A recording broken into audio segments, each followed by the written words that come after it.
excited. It's been a long process.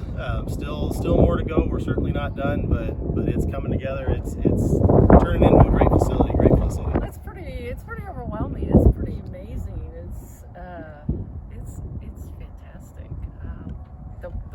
It's just going to be great. It's so nice to be close to the interstate. They can see our lights. It's putting Cameron, I won't say on the map, but yeah, on the map in this area.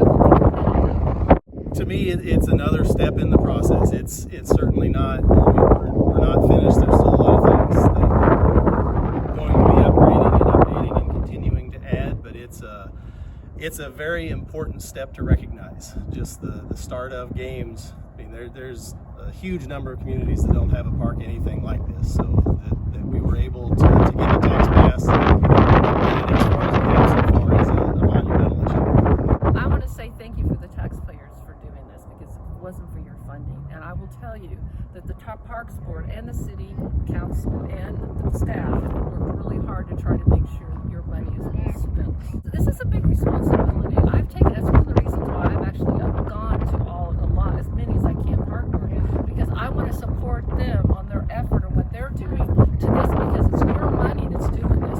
And we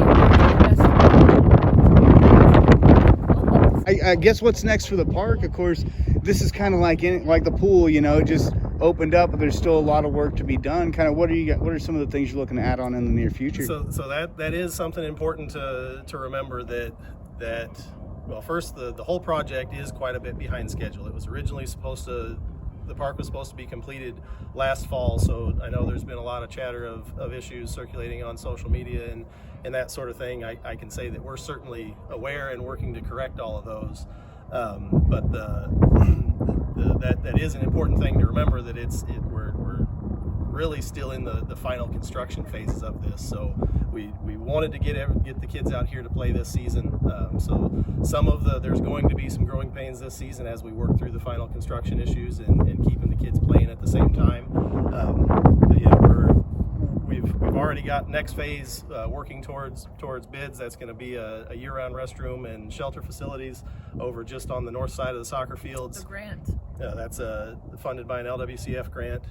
We're looking at options to upgrade the infields already to make them more playable for this season, and then looking at more major upgrades for long term. There's a lot of things that are on the list of we want to. It's going to come down to what the funding allows us to do and just how quickly can we do it. Do you want to mention the pickleball?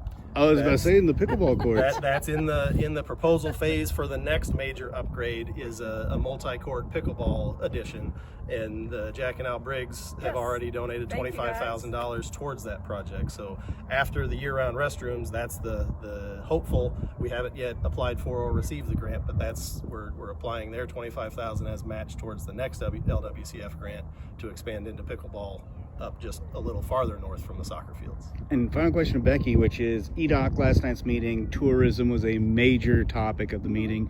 How do you think this is going to impact tourism overall for Cameron? Well, you know me, I think Cameron is kind of a hospitality type of venue because of the two interstates.